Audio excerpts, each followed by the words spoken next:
Nah, Nabi Yunus bin Matta ini diutus oleh Allah untuk berdakwah kepada penduduk Ninawa di daerah wilayah Mosul, yaitu di Irak ya kalau sekarang.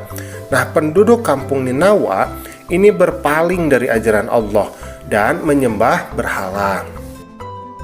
Nabi Yunus ini terus-menerus meminta mereka untuk bertauhid, untuk beriman kepada Allah. Tetapi kaumnya itu tidak mau mendengarkan nasihat dari Nabi Yunus, sehingga Nabi Yunus ini menjadi jengkel dan marah. Allah kemudian mewahyukan kepada Nabi Yunus untuk membimbing kaumnya. Allah memberitahu bahwa akan mengazab umat Nabi Yunus setelah berlalu 3 hari. Lalu Nabi Yunus pun menyampaikan perihal azab itu kepada kaumnya. Kemudian ia pergi meninggalkan mereka. Nah, sebelum 3 hari Nabi Yunus ini telah pergi. Ketika Nabi Yunus ini pergi, maka kaumnya itu mulai berpikir bahwa azab Allah itu mungkin akan datang kepada mereka. Sehingga mereka pun bertaubat, mereka pun menjadi takut. Tetapi Nabi Yunus ini telah pergi meninggalkan mereka. Nah, di tengah perjalanan ketika Nabi Yunus ini sedang pergi, maka muncullah badai yang sangat besar.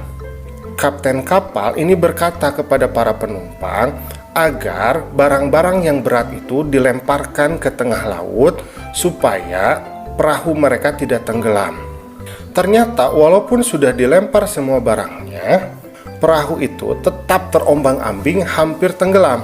Maka diadakan undian di antara mereka. Untuk menyelamatkan kapal, maka kita harus mengurangi beban.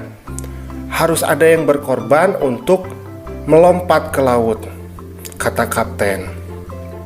Maka diadakanlah undian. Ternyata ketika dilakukan undian 1 kali, nama Nabi Yunus itulah yang keluar. Maka kapten berkata, wah, tidak mungkin Nabi Yunus itu kita lempar, karena Nabi Yunus adalah orang yang soleh. Ternyata setelah dilakukan 3 kali, tetap nama Nabi Yunus yang keluar. Maka akhirnya Nabi Yunus itu pada saat yang bersamaan beliau melompat dari kapal. Dan saat itu juga Allah telah mengirimkan ikan paus besar yang langsung menelan Nabi Yunus dengan tidak merobek dagingnya atau mematahkan tulangnya. Jadi langsung ditelan bulat-bulat. Nah, ketika Nabi Yunus berada di dalam perut ikan paus tersebut, maka Nabi Yunus pun mulai merasa menyesal atas perbuatannya meninggalkan kaumnya. Maka beliau pun bertaubat kepada Allah. Nabi Yunus tetap ingat kepada Allah dan memanjatkan doa kepada Allah. A'udzubillahi minasyaitonirrajim. La ilaha illa anta subhanaka inni kuntu minaz zalimin. Tidak ada Tuhan selain Engkau, Maha Suci Engkau, sungguh aku termasuk orang-orang yang zalim. Maka setelah Nabi Yunus mengucapkan doa, Allah pun menerima taubat Nabi Yunus. Kemudian secara tiba-tiba ikan paus itu pun kemudian memuntahkan Nabi Yunus, dan Nabi Yunus pun selamat sampai di pantai. Nah, itulah kisah tentang Nabi Yunus.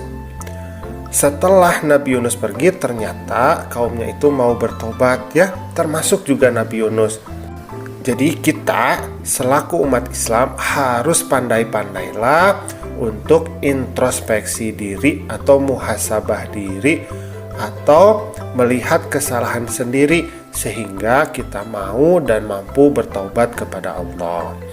Nah, alhamdulillah pembelajaran kita hari ini sudah selesai. Semoga Allah memberikan kita hidayah agar kita senantiasa mampu bertaubat dan memperbaiki segala kesalahan kita.